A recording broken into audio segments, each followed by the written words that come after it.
Le nombre que vous êtes, c'est absolument impressionnant. Je ne sais pas s'il y a... Ça fait longtemps, à mon avis, qu'il n'y a pas eu autant de personnes rassemblées ici. C'est une grande réussite. Il y a encore des gens qui arrivent. Merci, bravo, bravo, bravo, bravo. Je pense que ce n'est pas habituel d'avoir plusieurs lignes, plusieurs rangs sur scène de public, vraiment. Et on peut également féliciter tous les organisateurs, et en particulier l'organisateur en chef Alain Vélo, référent de Loire-Atlantique des Patriotes, qui a fait un travail formidable pour organiser tout ça.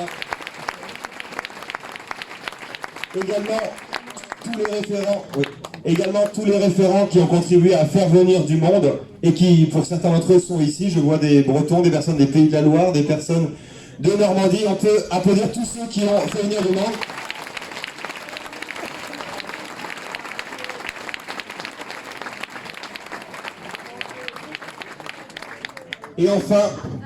Et enfin, tous ceux qui ont mis en place cette scène, cette salle, toutes ces chaises qui sont arrivées tôt. Je pense je ne vais pas citer tous les noms, mais bravo, merci. On peut applaudir tous les bénévoles qui ont permis ça. Merci.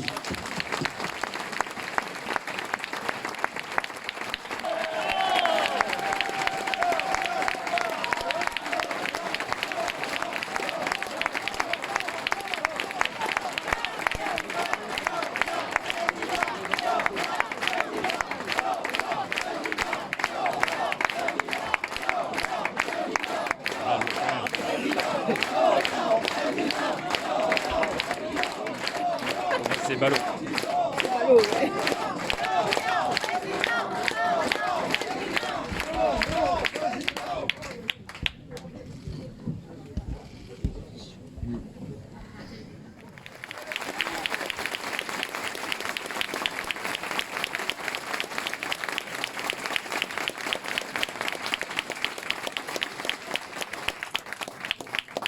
Donc, bonjour à tous et à tous, merci de m'accueillir, merci à monsieur Avello, merci à Claude Leblay qui s'est absenté 2 minutes, qui m'a invité.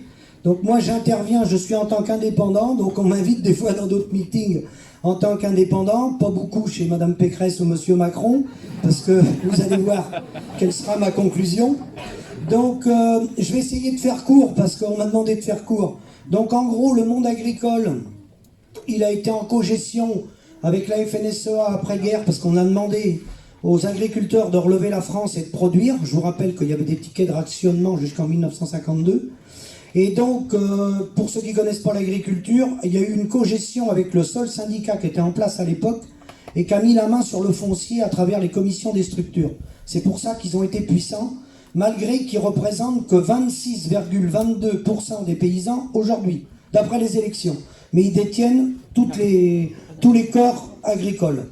Donc après, je vais passer par les étapes les plus importantes. L'étape les plus importante, monsieur Philippot est au courant, c'est les années 62 avec l'Union européenne. Donc je vais vous lire juste une phrase. Améliorer la compétitivité et son environnement économique pour favoriser le succès de ces entreprises, promouvoir le développement des échanges internationaux. Donc le but du jeu de l'Union européenne, c'était de nous amener vers une compétition effrénée, produire plus, prendre des parts de marché, et normalement ça devait tirer le monde agricole vers le haut. Alors on a fait des gains de productivité énormes, mais qui n'ont pas été dans la poche des agriculteurs. Je mettrai 2 exceptions. Il y a les grands céréaliers des bassins parisiens qui ramassent 80% de la PAC, et il y a la viticulture qui est un petit peu à part. Il y a les grands vignobles, les grands bordelais qui gagnent leur vie, il faut le dire. Mais après, le reste, les éleveurs, le revenu, il est de 834 € sur l'ensemble du territoire, si on compte tous les paysans. Avec de grandes, bien sûr, disparités, je vous l'ai dit, les céréaliers et les viticulteurs. Donc, suite à cette construction européenne, eh bien, on est parti dans la compétition à tout va, la théorie de David Ricardo, des coûts comparatifs, toujours nous mettre en compétition, prendre des parts de marché. Et là, il y a eu des acteurs majeurs du monde agricole qui se sont créés. Alors, tous les présidents sont des présidents des FNSEA, donc je ne vais pas vous le redire à chaque fois, vous vous en rappellerez, c'est assez simple. Donc, il s'est monté le groupe Unigrain, qui est un fonds d'investissement des céréaliers, qui a 850 millions d'euros de fonds propres. Ça a servi à développer l'agroalimentaire et à orienter l'agroalimentaire en France, mais pas qu'en France, hein, dans le monde. Ensuite, vous avez le groupe Avril, qui a été en partie géré très très longtemps par Xavier Belin, qui lui fait les huiles, les biocarburants, leader de l'alimentation du bétail. C'est des entreprises qui font entre 7 et 10 milliards d'euros de chiffre d'affaires. Donc ça a été des acteurs majeurs du monde agricole, à venir jusqu'à aujourd'hui. Ensuite, vous avez le groupe InVivo, qui regroupe l'ensemble des coopératives. Alors le groupe InVivo, ça ne vous parle pas. Quand vous allez à Jardiland, c'est eux. Quand vous allez à Gamme Vert, c'est eux. Café de Paris, c'est eux. Une partie du vignoble, c'est eux. Enfin, si vous voulez, il s'est monté une toile d'araignée, gérée par la FNSEA.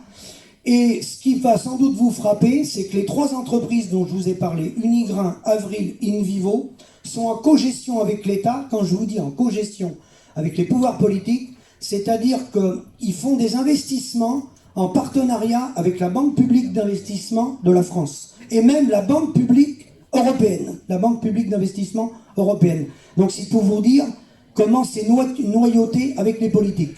Alors vous, en tant que consommateur, comme on m'a demandé de faire court, lorsque vous achetez des veaux, que si vous mangez du veau, il faut savoir que nous, dans nos exploitations, il y a 2 acheteurs de veaux en Europe, 2 Hollandais, le groupe Denkavit et le groupe Sobeval, qui détiennent, bien sûr, l'immense majorité des abattoirs. Donc les veaux, on les vend 10 €, certains, ils les laissent mourir. Voilà le travail. Situation d'oligopole. Vous mangez de la viande bovine, c'est monsieur Jean-Paul Bigard, qui détient 80-85% des abattoirs. Donc nous, quand on vend des bêtes, le prix, il est fait par ces gens-là. C'est de l'intégration. Vous consommez de la volaille, c'est le groupe LDC, qui est dans la Sarthe, des anciens amis de monsieur François Fillon. Le groupe LDC a prospéré dans les années, c'était des voisins d'ailleurs à monsieur François Fillon de Sablé-sur-Sarthe. Groupe LDC, voilà. Ensuite, vous faites du lait. Il y a 2 acteurs majeurs, Lactalis, Sodial. Donc, que s'est-il passé? Il s'est passé que l'agroalimentaire a pris une place très très importante. Il y a des accords de collecte entre eux. Vous avez plus qu'un ou 2 interlocuteurs. Et nous, on a des contrats léonins. C'est-à-dire que si l'éleveur veut protester, eh bien, ils vous mettent plus de poulet ou ils ramassent plus votre lait. Donc, l'agroalimentaire maîtrise l'importation, l'exportation, la facturation et la gestion des volumes. Ils maîtrisent la totalité du secteur agricole. C'est-à-dire que c'est eux qui font la facture. Imaginez-vous, si vous êtes salarié, eux, ils nous font la facture. C'est nous qui donnons notre produit et c'est eux qui font la facture. Donc, je vais rajouter un élément important. Dans cette profession agricole, ça va vous paraître bizarre, il y a ce qu'on appelle les cotisations volontaires obligatoires. Vous voyez, déjà le mot, ça va vous faire rire. C'est-à-dire que quand on vend du lait, des céréales, des lapins, des poulets, l'interprofession FNSEA, elle prend un pourcentage sur toutes les ventes. C'est des cotisations volontaires obligatoires validées par les pouvoirs publics, gauche comme droite, hein, parce que là, ils ont tous été d'accord. Donc la situation agricole de ces oligopoles de l'agroalimentaire, et après derrière, vous avez 3 centrales d'achat qui se battent avec l'agroalimentaire. Mais nous, dans tout ça, inutile de vous dire qu'on n'est même pas des petits poussins. Hein. Nous, on n'existe pas. Donc cette situation-là nous a conduit, je vais vous dire à quoi. Vous êtes contribuable, vous payez des impôts. Il y a environ 4 milliards d'euros chaque année qui vont pour le réseau des coopératives, parce que la coopérative, c'est un grand mot. Normalement, les coopératives étaient faites pour nous tirer vers le haut, sauf que les coopératives, elles ont monté des holdings au Luxembourg et en Suisse pour dissimuler les bénéfices. Donc elles ont fait exactement comme Lactalis et Jean-Paul Bigard. On est traités à la même enseigne, sauf que c'est des cadres de la FNSEA qui sont dedans. Eux, je vous rassure, ils ne sont pas dans la misère. Donc ensuite, vous contribuez au monde agricole, tous ici dans cette salle, à travers la sécurité sociale, parce qu'on est perfusé. Notre régime agricole de la mutualité sociale agricole est perfusé depuis 1962 par le régime de la sécurité sociale. C'est-à-dire qu'aujourd'hui, il faut 13 milliards d'euros pour financer le régime social des agriculteurs. Nous, on n'en verse que 3. Il y en a 7 qui viennent de l'État, de vos impôts, et il y en a 5 qui viennent de la sécurité sociale. Ensuite, on a la politique agricole commune. On reçoit 9 milliards d'euros par an. Je rappelle que la France verse 24 milliards et on en reçoit 18, et il y en a 9 qui vont pour l'agriculture. Un bon nombre d'agriculteurs touchent le RSA ou la prime d'activité. Donc, inutile de vous dire le bilan. Le bilan de cette théorie de Ricardo des coûts comparatifs qu'on nous a mis en compétition à travers le monde, alors que tout le monde sait très bien qu'un producteur de lait du 44 ne peut pas produire au même prix qu'un Indien ou un Chinois. C'est absolument impossible, de par les monnaies, de par les clauses sociales, et puis même tout simplement de par le climat. Parce que suivant le climat, si vous avez plus ou moins des climats tempérés, vous ferez plus de rendement, donc par définition, vous aurez un coût de production moins élevé. Alors comme on m'avait demandé de faire court, je vais conclure là-dessus. Donc le bilan que je viens de vous dresser, donc c'est 834 €, c'est 2 suicides par jour, principalement chez les éleveurs. Alors ça, c'est le bilan des amis de Madame Pécresse, de la gauche plurielle, parce qu'on a eu la gauche plurielle, de Monsieur Macron, de tous ces gens-là qui sont passés au pouvoir, qui nous ont mis dans les traités de libre-échange et qui ont ruiné le monde agricole. Et moi, j'ai été plusieurs fois dans les ministères. Bon, j'ai été viré par l'équipe Macron, parce qu'en tant qu'indépendant, on ne voulait plus de moi. Mais j'ai été avec Monsieur Le Maire et Monsieur Le Foll. Et je vais vous faire une citation d'un autre que vous connaissez très bien, qui s'appelle Michel Barnier, qui m'a expliqué en réunion que j'avais pas le choix, qu'on n'avait pas le choix. Vous n'avez pas le choix. Il faut être en Europe, parce que demain, pour discuter au niveau agricole, il n'y aura pas de Belges, il n'y aura pas d'Italiens, il n'y aura pas de Français, il y aura un Européen face aux Indiens, aux Américains, aux Chinois, etc., etc. Alors moi, je dirais à M. Barnier, heureusement qu'il avait raison, parce qu'avec 2 morts par jour, qu'est-ce que ça aurait été si on avait choisi d'écouter toutes ces propositions? On est déjà à 2 morts par jour, c'est une catastrophe. Alors, est-ce qu'il existe des modèles qui marchent? Ben oui, il y a le modèle canadien. Nous, on a fait les greffes du lait, on avait fait intervenir des Canadiens. Le modèle canadien, c'est une gestion de l'offre. Les frontières sont pas fermées, mais il régule les importations et les exportations, et les producteurs de lait vivent convenablement là-bas, comme la Suisse, comme les producteurs suisses, et il y a de maints exemples qui fonctionnent. Simplement, nous, ils nous ont mis en compétition, il y a un petit noyau qui s'enrichit, les multinationales que je vous ai citées, le groupe LDC, le groupe Bigard, bien sûr la grande surface, tous les intermédiaires, et les paysans, ça prend des proportions carrément dramatiques, et vous pouvez payer plus cher. Faites attention aux infos qu'on vous donne. Quand on dit qu'il faut augmenter le prix dans les grandes surfaces, ça c'est pas vrai, parce que on peut payer les prix plus élevés demain dans les grandes surfaces, ça ne changera rien, parce que nous, nos acheteurs, c'est Lactalis, c'est Bigard, c'est LDC, et nous, il nous revient pas un centime. Pas un centime. Donc je vais m'arrêter là, on m'avait demandé d'être court.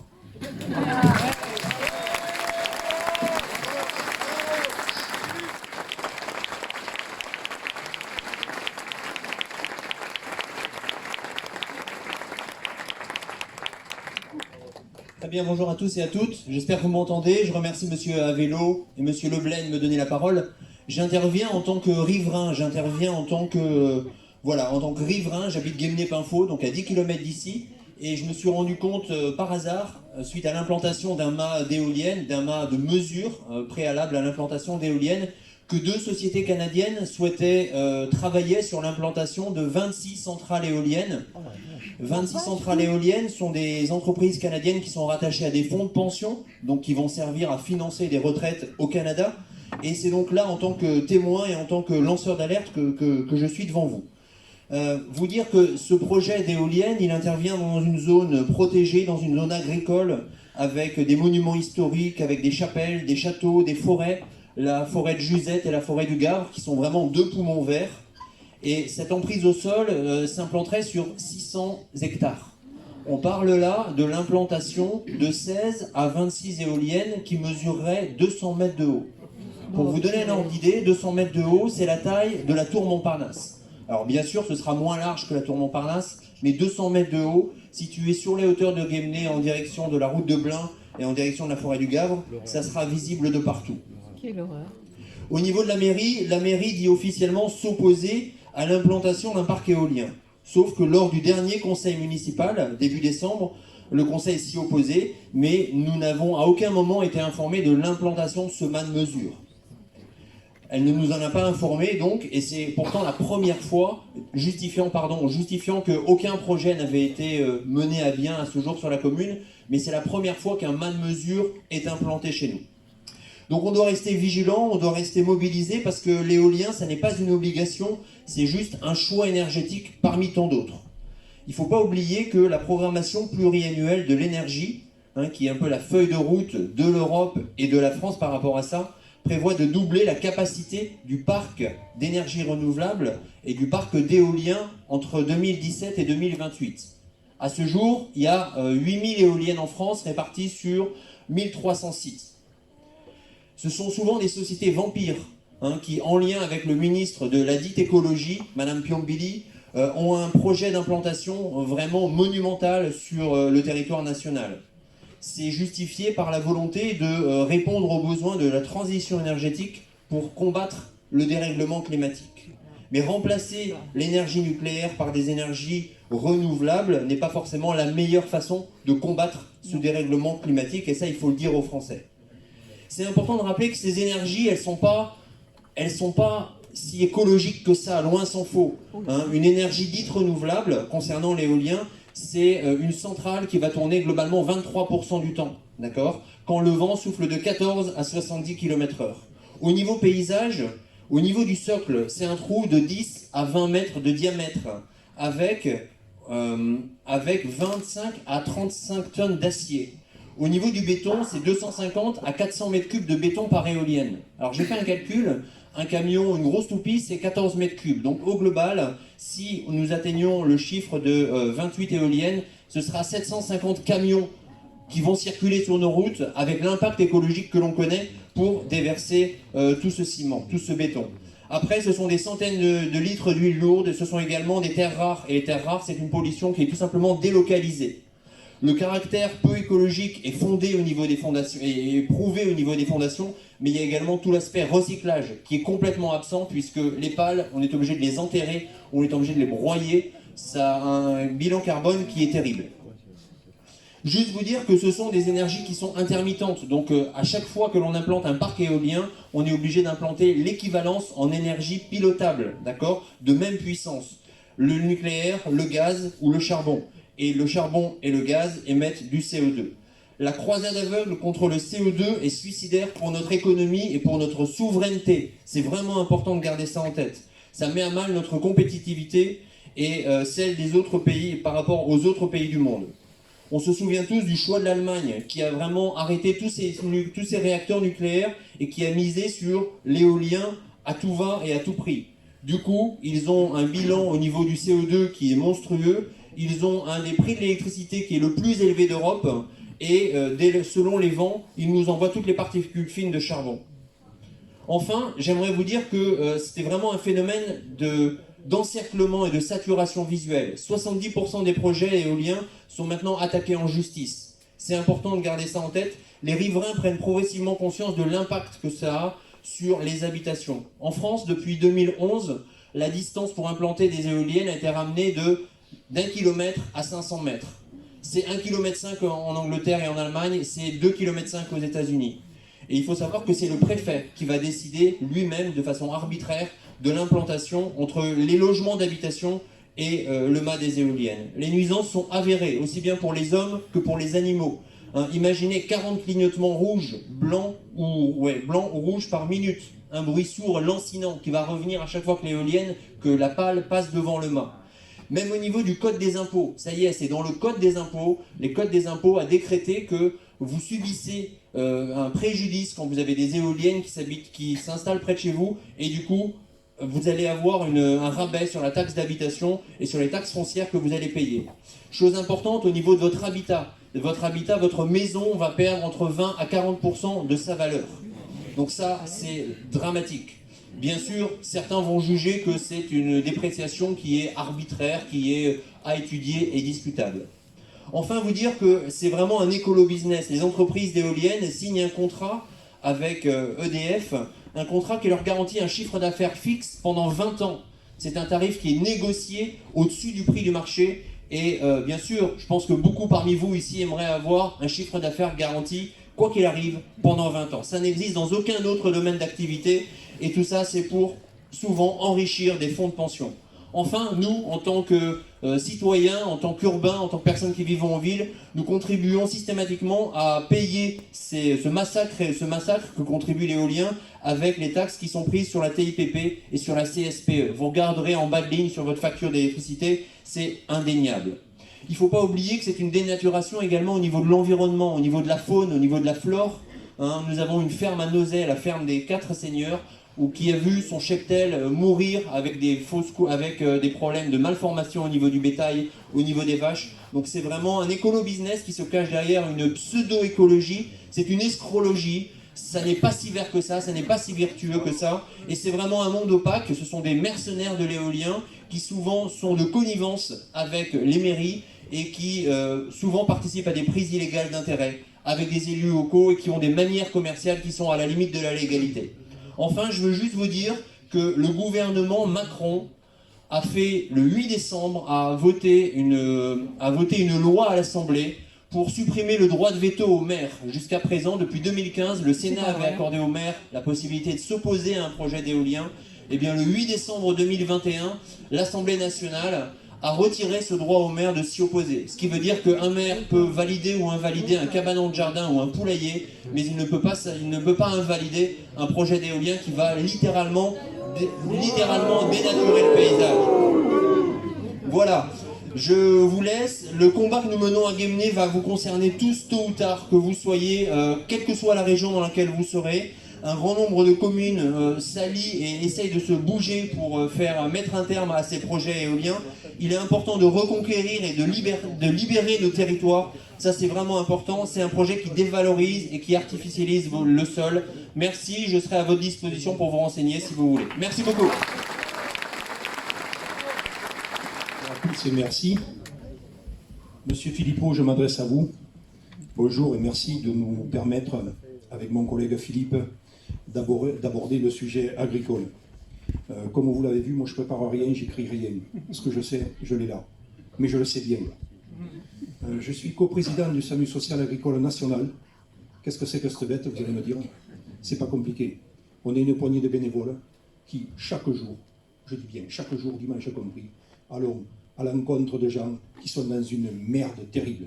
Excusez-moi, monsieur Philippot, j'ai parlé avec mes mots, même s'ils sont choquants.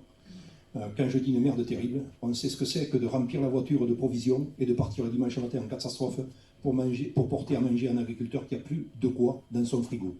D'accord? On sait ce que c'est que d'aller chez des gens qui n'ont plus les moyens de se soigner. Vous m'avez bien entendu. On sait ce que c'est que d'aller dans une ferme où il n'y a plus à manger pour les animaux. On sait tout ça. Ça vous paraît sorti de notre monde? C'est pas vrai. C'est ce qu'on vit tous les jours. Et on fait ça tout à fait bénévolement. On n'a aucune aide, aucun financement de qui que ce soit. D'accord? Notre combat, on le mène pour tous et on le mène pour une chose bien précise. C'est parce que 100 paysans aujourd'hui, tous ceux qui sont dans la salle, vous êtes morts demain. Pas après-demain, demain. Parce que si vous comptez...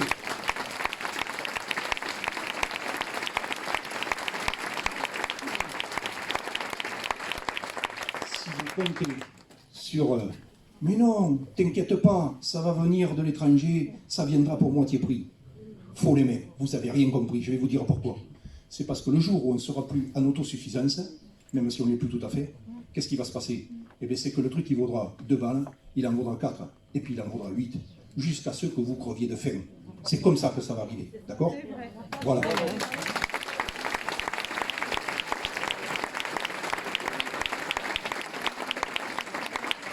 Alors, je vais faire beaucoup plus court que mes collègues, hein, mais il y a quand même quelque chose de très important. Je vais vous dire comment on est traités, nous les paysans, dans nos campagnes.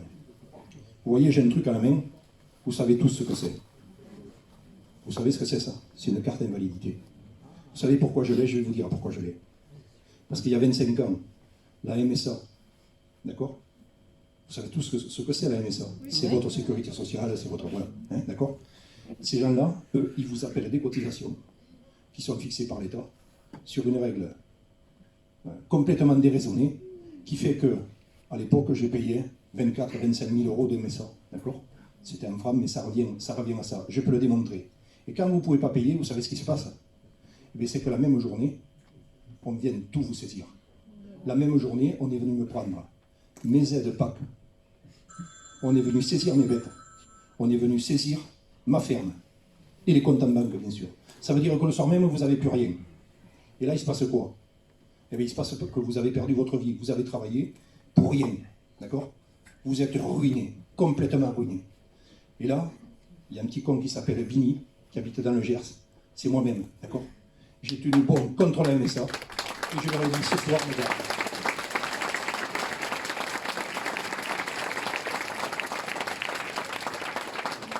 Ce soir, vous allez avoir des allongés. Attention, ça va être sérieux. Bien évidemment, je n'allais pas m'en prendre à un employé dans une caisse des MSA. C'est contre moi que j'ai attenté, d'accord? Et par bonheur ou par malheur, je suis parmi vous aujourd'hui. Mais j'ai été voir de l'autre côté ce qui se passait.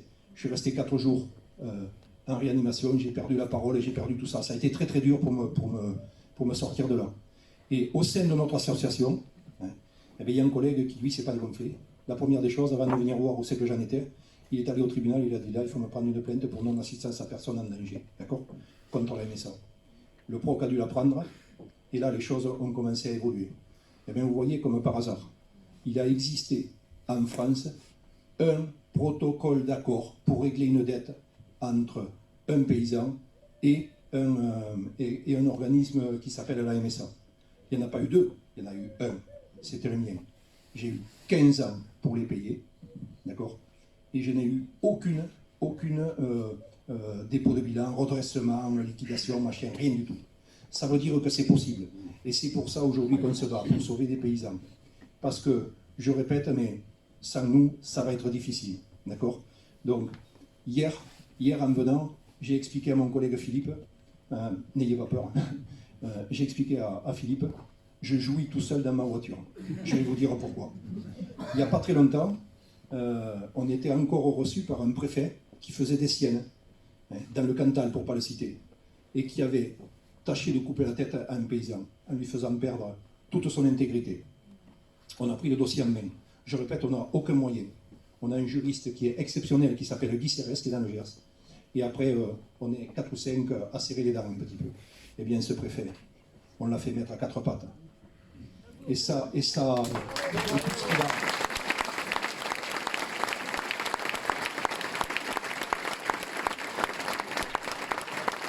Et tout ce qu'il a tenté pour couper la tête aux paysans, marche arrière. Le tribunal administratif a tranché. Et donc, il annule la décision prise par le préfet et la direction départementale des territoires. Ça veut dire que le gars, il retrouve son intégrité. Ça veut dire qu'il va retrouver 450 000 qui lui ont été volés. Je dis bien volés, parce que quand on te supprime à ce stade-là, c'est comme ça qu'on peut appeler, d'accord? Donc, on mène des combats, mais c'est pas pour rien. Et sur votre secteur, pas très loin, on a un très très gros dossier qui pèse à peu près 4,5 millions d'euros. Vous allez tous en entendre parler. Et je vous garantis qu'il y a des têtes politiques qui ne sont pas claires. Il est trop tôt pour que j'en parle, mais ça va tomber épais. Ça va tomber épais. Si jamais il y a des soucis, si vous entendez parler, allez voir sur les réseaux, on est partout. SAMU Social Agricole National. Merci à vous. Bravo. Merci.